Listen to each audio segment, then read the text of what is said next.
வணக்கம் புளியமரத்தண்ணி நண்பர்களே, எப்படி இருக்கிறீங்க? இன்றைக்கி நம்ம வீடியோவில் முக்கியமான விஷயங்கள் சிலவற்றை பார்க்க போகிறோம். குறிப்பாக இந்தியாவிற்கும் அமெரிக்காவுக்கும் வெகு சமீபத்தில் நேற்று நடந்த ஒரு இன்ட்ரெஸ்டிங்கான விஷயம் என்னென்னா, வர்த்தக உடன்படிக்கை ஏற்பட்டிருக்கிறது. அடுத்தது இந்தியாவினோட பட்ஜெட் தாக்கல் செஞ்சுருக்காங்க. அதை பற்றி சில இன்ஃபர்மேஷன் பார்க்கலாம். ஸோ அதனால் வீடியோவை ஸ்கிப் பண்ணாமல் ஃபுல்லாக பாருங்கள். வீடியோ உங்களுக்கு பிடிச்சிருந்தனா லைக் பண்ணுங்கள், நண்பர்களுக்கு ஷேர் பண்ணுங்கள், சேனலை மறக்காமல் சப்ஸ்கிரைப் பண்ணுங்கள். அப்போ தான் இனிமேலும் நல்ல வீடியோவை நான் உங்களுக்கு கொண்டு வந்து சேர்க்க முடியும். இப்போ குறிப்பாக நேற்று நடந்த இந்த வர்த்தக ஒப்பந்தம், என்னடா நம்ம ட்ரம்ப் திடீர்னு தூக்கத்தில் எழுந்திரிச்சு சொன்ன மாதிரி, இந்தியாவுக்கு எனக்கும் சமாதானம் வந்துருச்சு, மோடி கிட்ட பேசினேன், அதில் இன்னிலிருந்து ஒரு வர்த்தக உடன்படிக்கை ஏற்பட்டுருச்சு, இந்தியாவுக்கு 18% டேக்ஸ், 50% 18% வரி அப்படின்னு டேரிஃப்னு சொல்லியிருக்காரு. உண்மையாலும் இதை வரவேற்கப்பட வேண்டியது. காரணம் என்னென்னா, நம்ம 50% வரி கொடுத்து இந்திய பொருட்களை இங்கே இம்போர்ட் பண்ணும்போது பொருட்கள் பார்த்திங்கன்னா ஒரே மாதிரி பொருள் இந்தியாவிலிருந்தும் கிடைக்கும். அதே பொருள் பங்களாதேஷ் அல்லது வியட்நாம், குறிப்பாக நான் சொல்கிறது ஆயத்த ஆடைகள், ரெடிமேட் பனியன், அந்த பொருட்களை அதிக வரி வச்சு இங்கே வரும்போது, இப்போ ஒரு பெரிய நிறுவனங்கள் இருக்குது இல்லையா, அந்த வால்மார்ட், டார்கெட்டு, இந்த மாதிரி நிறுவனங்கள் நம்ம ஊர்லேருந்து இம்போர்ட் பண்ணி கொண்டு வரும்போது அந்த ப்ராடக்டை அவங்க பங்களாதேஷில் இருந்தோ, இந்தோனேஷியாவில் இருந்தோ, வியட்நாமில் இருந்தோ இம்போர்ட் பண்ணும்போது அது ப்ரைஸ் காம்படிஷன் அது சீப்பராக இருக்கும். ஸோ அப்போ என்ன பண்ணுவாங்கன்னா, பை டிஃபால்ட்டாகவே இந்தியாவிலேருந்து இம்போர்ட் பண்ணுறதை ஸ்டாப் பண்ணிடுவாங்க. அவங்க they will choose other countries அப்படிங்கிறப்போ. ஸோ அப்போ நம்ம பொருட்கள் காம்படிட்டிவ்னஸ்ஸை இழந்துருது, அதாவது போட்டியிடக்கூடிய தன்மையை இழந்துருது. ஸோ இதனால் நமக்கு என்ன நடந்துச்சு அப்படின்னு பார்த்திங்கன்னா, டெக்ஸ்டைல்ஸ், குறிப்பாக நம்ம திருப்பூரில் இருக்கிற பெரிய தொழில்கள் ரொம்ப பாதிக்கப்பட்டுச்சு. லெதர், அப்புறம் ஆபரணங்கள், ஜெம்ஸ் அண்ட் ஜுவல்லரி பயங்கரமாக அடிபட்டுச்சு. நம்மளோட ரெடிமேட் ஆயத்த ஆடைகள் உற்பத்தி ஏறக்குறைய 10% வீழ்ச்சியை சந்திச்சிருக்கிறோம் ஏற்றுமதியில். இந்தியாவிலிருந்து அமெரிக்காவுக்கு இறால், ஷ்ரிம்ப்பு நிறைய ஏற்றுமதி பண்ணுறோம். நம்ம இந்தியாவோட சந்தையில் 45% இங்கே அமெரிக்காவுக்கு வருது. ஏறக்கூடிய அதனோட மதிப்பு பார்த்திங்கன்னா 50,000 கோடி. இந்த பனிஷ்மெண்ட் ஏன் இந்தியாவுக்கு வந்துச்சு அப்படின்னு கேட்டால், ட்ரம்ப் 2 காரணங்களை சொல்கிறார். ஒன்று இந்தியா அமெரிக்க பொருட்களை இந்தியாவில் இறக்குமதி செய்யறதுக்கு கடுமையான வரிகளை போடுது. குறிப்பாக விவசாயத்துறையில் இந்தியா பயங்கரமான கட்டுப்பாடுகளை வச்சுருக்கு. டெய்ரி ப்ராடக்ட்ஸ், பால் உற்பத்தி, பால் பவுடர், அப்புறம் சில நேரங்களில் இறைச்சி, சோயா பீன்ஸு, சில அமெரிக்க பொருட்கள் இந்தியாவில் சந்தையில் விற்கிறதுக்கு இந்தியா கட்டுப்பாடுகளை விதிச்சிருக்கு, வரிகள் நிறைய வச்சுருக்கு. அதனால் நானும் வரி போடுவேன் அப்படின்னு முதல்ல ஆரம்பிக்கிறார். அதுக்கப்புறம் ரஷ்யாவிடமிருந்து இந்தியா எண்ணெயை கொள்முதல் செய்து, அதனால் அந்த ரஷ்யா உக்ரைனுக்கு இடையிலான போரில் ரஷ்யா தொடர்ந்து போர் செய்யறதுக்கு இந்தியா வாங்குகிற ஆயில் மூலமாக கிடைக்கிற நிதி தொடர்ந்து அவங்களுக்கு உதவுது, அதனால் போர் நீண்டு கொண்டே போகுது அப்படிங்கிற ஒரு கருத்தை வைக்கிறாரு. இந்த 6 மாதமாக இந்தியா விட்டு கொடுக்கல. அதாவது அமெரிக்கா கேட்ட உடனே அவங்க அதை ஏற்றுக்கொண்டு ரஷ்யாவிடமிருந்து ஆயில் வாங்குறதை நிறுத்தலை. காரணம் என்னென்னா, இந்தியாவிற்கு ஆபத்தான காலங்களில் எப்போதுமே ரஷ்யா தான் துணை நின்றுருக்குது. இந்தியாவுக்கும் ரஷ்யாவுக்கும் பல்வேறு வகையில் நெருங்கிய தொடர்பு இருக்குது. முக்கியமாக அணு உலைகளை எல்லாமே அமைத்து கொடுத்தது பார்த்திங்கன்னா ரஷ்யா தான். இன்னும் இந்திய இராணுவத்தில் பயன்படுத்தப்படும் விமானங்கள், தொழில்நுட்பங்கள் ஒரு 30-40% இப்போ குறைச்சிட்டாங்க. அந்த அளவுக்கான ரஷ்யாவின் தொழில்நுட்பங்கள், உபகரணங்களை இந்தியா இன்னும் பயன்படுத்திகிட்டு இருக்குது. ரஷ்யாவிட்டருந்து ஆயில் வாங்குறதை நிறுத்துறதா சொல்லியிருக்காங்க. பட் நிறுத்திருச்சா அப்படிங்கிறது இன்னும் தெரியல, போக போக தான் தெரியும். இப்போ அடுத்ததாக பார்த்திங்கன்னா, இப்போ இந்தியா ரஷ்யாட்டிருந்து ஆயில் வாங்குறத நிறுத்திருச்சு அப்படின்னு ஒரு ட்ரம்ப் சொல்கிறாரு. அதனால் வரியை வந்து குறைக்கிறேன்னு சொல்கிறாரு. அது மட்டும் காரணமாக அப்படின்னு கேட்டால் இல்லை. ஏன்னா இந்தியா வந்து சில முயற்சிகள் எடுத்துச்சு. ட்ரம்ப் வந்து 50% வரி விதிச்சோன்னா இப்போ நம்முடைய உள்ளூர் உற்பத்தி, அதாவது இந்தியாவில் உள்ளூர் தொழில்களில் நலிவடைஞ்சு வேலை இல்லாமல் போக, நிறைய பேருக்கு வேலை இல்லாமல் பிஸ்னஸ் அடிபடுறதை தவிர்க்க இந்திய அரசு வந்து சில முயற்சிகள் எடுத்தது. அது வந்து குறிப்பாக வந்து ஐரோப்பிய யூனியனுடன் ஒரு ஒப்பந்தம். அது வந்து என்னென்னா ஃப்ரீ ட்ரேடு தான், ஆல்மோஸ்ட் டேக்ஸ் ஃப்ரீ அப்படிங்கிற மாதிரி வந்து இந்தியாவிலிருந்து ஏற்றுமதி பண்ணுற பொருட்களுக்கு 99.5% பொருட்களுக்கு வரியே இல்லைங்கிற மாதிரி சொல்கிறாங்க. ஐரோப்பாவிலிருந்து இந்தியாவுக்கு இறக்குமதி செய்யப்படுற பொருட்களில் ஏறக்குறைய 97.5% பொருட்களுக்கு இந்தியா வந்து வரி சலுகை கொடுக்குது. இந்த ஐரோப்பியாவுக்கும் இந்தியாவுக்கும் இடையில் நடந்த அந்த ஃப்ரீ ட்ரேட் அக்ரிமெண்ட் மூலமாக ஏறக்குறைய 60 முதல் 70 லட்சம் வேலைவாய்ப்புகள் டெக்ஸ்டைல் துறையில் உருவாக்கி இருப்பதாக சொல்கிறாங்க. அப்புறம் அதே மாதிரி தோல் பொருட்களில் வந்து 5 முதல் 17% வரை இருந்த வரிகள் இப்போ கம்ப்ளீட்டாக நீக்கிட்டாங்க. அப்புறம் என்ஜினியரிங் அண்ட் ஆட்டோமொபைல் துறையில் வந்து இரும்பு மற்றும் எஃகு இயந்திரங்கள் ஏற்றுமதியை வந்து இந்தியாவுக்கு வந்து நிறைய வாய்ப்பு கிடைக்க போகுதுன்னு சொல்கிறாங்க. இப்போ ஐரோப்பாவிலிருந்து ஆட்டோமொபைல்ஸ், சொகுசு கார்கள், BMW, மெர்சிடிஸ், ஆடி, இது மேலே வந்து 110% இந்தியா வரி விதிச்சிருந்துச்சு. இது வந்து அடுத்த 5 ஆண்டுகளில் 10%-ஆக குறைக்க போகிறாங்க.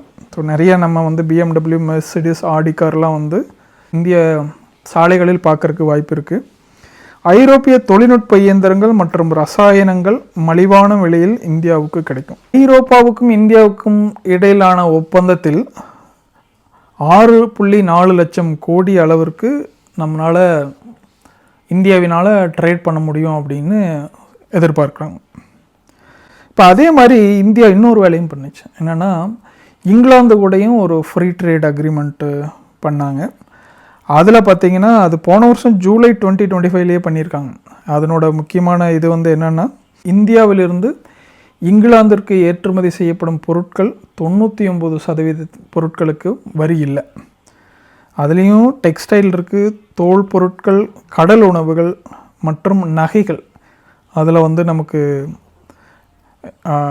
எக்ஸ்போர்ட் பண்ணும்போது நமக்கான டேக்ஸ் வந்து 0 ஆல்மோஸ்ட். இதனால் நிறைய வேலை வாய்ப்புகள் உருவாகும். இங்கிலாந்துக்கு என்ன நன்மை கிடைக்குது அப்படின்னா, ஸ்காட்ச் விஸ்கிக்கு வந்து 150% வரி இந்தியா வச்சுருக்கு. அதை 75%-ஆக குறைக்கிறாங்களாமா. அடுத்த 10 ஆண்டுகளில் 40%-ஆக குறைக்கிறாங்க அப்படின்னு சொல்கிறாங்க. இங்கிலாந்திலிருந்து இறக்கப்படும் கார்களுக்கு வந்து இப்போதைக்கு 100% வரி வச்சுருக்கோம். அதை வந்து 10%-ஆக குறைக்கிறதுக்கு முயற்சி செய்கிறோம். ஐரோப்பாவுக்கும் இந்தியாவுக்கும் நடந்த ஒப்பந்தம் செய்தி வெளியான போது அந்த இரு நாடுகளும் வந்து இது மதர் ஆஃப் ஆல் டீல் அப்படின்னு சொன்னாங்க. வர்த்தக ஒப்பந்தங்களின் தாய் அப்படின்னு சொல்கிற அளவுக்கு ஒரு பெரிய ஒப்பந்தம். உலகத்தில் ஜிடிபியில் 30% இந்த ஒப்பந்தத்தின் மூலம் அதனோட வேல்யூ இருக்குது அப்படின்னு சொல்கிறாங்க. அப்போ ட்ரம்ப் அதை கேட்டுட்டு அவர் ஒன்று சொன்னார், அவங்க ட்ரேடு டீல்லாம் பண்ணது நல்லதான், ஆனால் நான் தான் father of all deal. India will make a deal with me, I can only offer the father of all deal அப்படிங்கிற மாதிரி ஒரு சொன்னார். ஸோ அப்போ ட்ரம்ப்புக்கு வந்து ஒரு வகையில் இந்தியாவின் நடவடிக்கைகள் வந்து அவரால் இந்தியாவை கட்டுப்படுத்த முடியல. அதாவது தன்னோட மிரட்டல்களால் இந்தியாவை கட்டுப்படுத்த முடியல. அதே சமயம் அமெரிக்காவை தவிர்த்து மற்ற நாடுகள் எல்லாமே வந்து இந்தியாவுடன் அல்லது வேறு ஒரு வகையில் அணி சேர்கிற மாதிரி ஒரு நிலை உருவாகிருச்சு. நம்மளுடைய முன்னாள் ஆர்பிஐயோட கவர்னர் ரகுராம் ராஜன் இங்கே தான் இருக்கார். அவர் அமெரிக்காவில் இருக்கார். அவர் இங்கே ஒரு பல்கலைக்கழகத்தில் வந்து லெக்சரராக ஒர்க் பண்ணுறாரு. அவர்கிட்ட இந்த இந்தியாவின் வரி விதிப்பு தொடர்பு அந்த டைமில் வந்து ஒரு பேட்டி எடுத்தாங்க. ஏன் இந்தியா மேலே அவர் 50% வரி விதிக்கிறாரு, காரணம் என்ன அப்படி. அப்போ அவர் சொன்னது வந்து என்னென்னா, இந்தியாவுக்கும் பாகிஸ்தானுக்கும் நடந்த சண்டையில் வந்து நிறுத்தும்போது சண்டை நின்றுச்சு. அந்த நிறுத்தத்திற்கு காரணம் வந்து பாகிஸ்தான் சைடில் இருந்து அமெரிக்க அதிபருக்கு கிரெடிட் கொடுத்தாங்க. அதாவது அமெரிக்க அதிபர் தான் வந்து சமாதானம் படுத்தி வச்சார் அப்படின்னு சொன்னாங்க, சண்டையை நிறுத்தினாங்க அப்படின்னு சொன்னார். ட்ரம்ப்பும் அதை உடனே அறிவித்தார், நான் தான் இந்த சண்டையை நிறுத்தினேன் அப்படின்னு சொல்கிறாரு. ஆனால் இந்தியா வந்து இதை ஒத்துக்கல. இந்தியா என்ன சொல்லுதுன்னா, பாகிஸ்தான் எங்களிடம் சண்டை நிறுத்தம் கேட்டுச்சு டைரெக்டாக, நாங்கள் தான் அதை முடிவு பண்ணோம் சண்டை நிறுத்தத்தை, இதில் 3வது நாடுகள் தலையிடவில்லை அப்படின்னு ஒரு அறிக்கை சொன்னாங்க. இது ட்ரம்ப்பை கோவப்படுத்துருச்சு. ஏன்னா ட்ரம்ப்போட அவர் என்ன மாதிரி இமேஜை க்ரியேட் பண்ணுறாருன்னா, உலகத்தில் எங்கே சண்டை நடந்தாலும் அதை தன்னால் நிறுத்த முடியும், தான் சமாதானத்தை ஏற்படுத்தும் ஒரு ரட்சகனாகவும் தன்னை முன்னிறுத்துறாரு. எதுக்குன்னா அவருக்கு ஒரு நோபல் பரிசு வேணும் அப்படிங்கிறதுக்காக அவர் முயற்சி செய்கிறார். ஏற்கனவே இருந்த அதிபர் பராக் ஒபாமா அவர்களுக்கு வந்து நோபல் பரிசு கிடைச்சிது. நான் வந்து 7 போர்களை நிறுத்தி இருக்கிறேன், அதனால் எனக்கு வந்து இந்த நோபல் பரிசு கிடைக்கணும் அப்படிங்கிறாரு. குறிப்பாக இந்தியா வந்து தன்னுடைய வேளாண் துறையில் எந்த சமரசமும் செய்யவில்லை அப்படிங்கிறது தான் நியூஸாக இருக்குது. என்ன மாதிரினா, அமெரிக்கா வந்து தொடர்ந்து கேட்குறது எங்களோட டெய்ரி ப்ராடக்ட்ஸு, பால் உற்பத்தி பொருட்களை வந்து நாங்கள் இந்திய சந்தையில் விற்கிறதுக்கு இந்தியா அனுமதிக்கணும். அதே மாதிரி இன்னும் இந்தியா வந்து அமெரிக்காவிலிருந்து இறக்குமதி செய்யப்படும் பொருட்களுக்கு வரிகளை வச்சுருக்கு, அந்த வரிகளை முற்றிலுமாக நீக்கணும் அப்படின்னு கேட்குறாங்க. ஃபர்டிலைசர்ஸ், முக்கியமாக உரங்கள், இந்தியா அமெரிக்காவிலிருந்து உரங்களை வந்து நிறைய ஏற்றுமதி செய்யறதுக்கு அமெரிக்கா வந்து கேட்குது. அவங்க இந்தியா வந்து அதை தரமாட்டேங்கிறாங்க. அந்த வகையில் வந்து இந்தியா வந்து தன்னுடைய விவசாயிகளோட நலன்களை விட்டு கொடுக்க மாட்டேங்கிறாங்க அப்படிங்கிறது தான் நமக்கு தெரிகிறது. சரி, இப்போது வந்து அமெரிக்கா இந்தியாவுக்கு இடையில் ஏற்பட்ட இந்த 18% வரி, இது வந்து முன்னாடி வந்து நமக்கு இதை விட குறைவாக தான் இருந்திருக்கு. ஆனால் இப்போ வேறு வழியில் 18% தான் வந்து நெகோஷியேட் பண்ணி இரு நாடுகளும் சம்மதிச்சிருக்காங்க. அமெரிக்கா இந்தியாவின் மீது வரி விதித்ததுனால நமக்கு ஏற்பட்ட இழப்புன்னு பார்த்திங்கன்னா ஏறக்குறைய 1.25 லட்சத்திலிருந்து 2.25 லட்சம் கோடி வரைக்கும் நமக்கு நட்டம் ஏற்பட்டிருக்கு. துறை ரீதியான பாதிப்புனா ஜவுளி மற்றும் தோல் துறையில் மட்டும் ஒரு 45,000 கோடி வரைக்கும் நம்ம இழப்பை சந்திச்சிருக்கிறோம். வேலைவாய்ப்பு இழப்பு அப்படின்னா ஒரு 15 முதல் 20 லட்சம் தொழிலாளர்கள் வேலைவாய்ப்பை இழந்திருக்கிறாங்க. இப்போ இந்த 18% வரி குறைப்பு நடந்தது மூலமாக ஏறக்குறைய 1.5 லட்சம் கோடி ஏற்றுமதி மீண்டும் உறுதி செய்யப்பட்டுள்ளது. ஐரோப்பா மற்றும் இங்கிலாந்திற்கு நாம் செய்து கொண்ட ஒப்பந்தம், இந்தியா செய்து கொண்ட ஒப்பந்தத்தில் நமக்கு கூடுதலாக ஒரு 2.5 லட்சம் கோடி புதிய வர்த்தகம் நமக்கு கிடைச்சிருக்கு.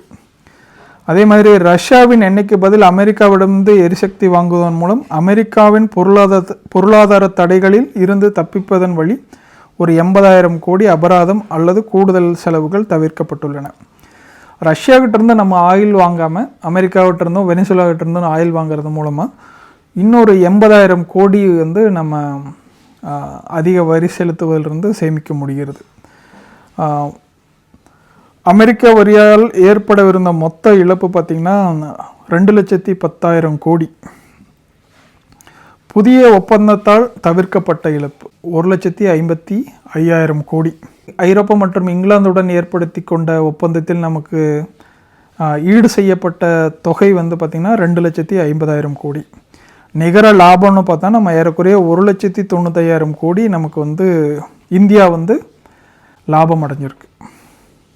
வரியெல்லாம் குறைச்சி ஒரு ஒப்பந்தம் போட்டிங்க, ஆனால் நாங்கள் இதுக்கு முன்னாடி 20 பவுண்டு அரிசி மூட்டை வந்து $19 விற்றுட்ருந்துச்சு. அது இந்த வரி விதிப்பால் $25 மாதிரி 26, 27, கடைசியாக வாங்கும்போது $28 வாங்கிட்டு இருந்தோம். இப்போ 18% வரி குறைச்சிருக்கிறாங்க. நம்ம ஆளுங்க வரி குறைச்சி மறுபடியும் அரிசி விலையை குறைச்சாங்கன்னா கொஞ்சம் நல்லாயிருக்கும்னு நினைக்கிறேன்.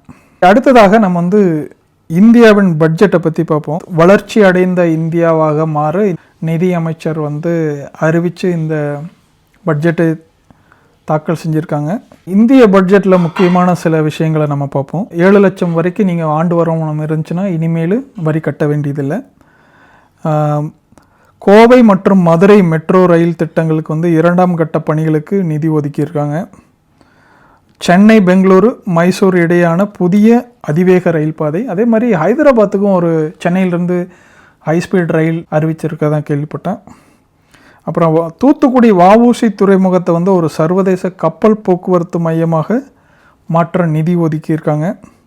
அடுத்தது டெக்னாலஜின்னு பார்த்தோன்னா ஏஐ டெக்னாலஜியில் வந்து தேசிய உள்கட்டமைப்பு நேஷ்னல் ஏஐ இன்ஃப்ராஸ்ட்ரக்சர் உருவாக்க 10,000 கோடி ஒதுக்கியிருக்கிறாங்க.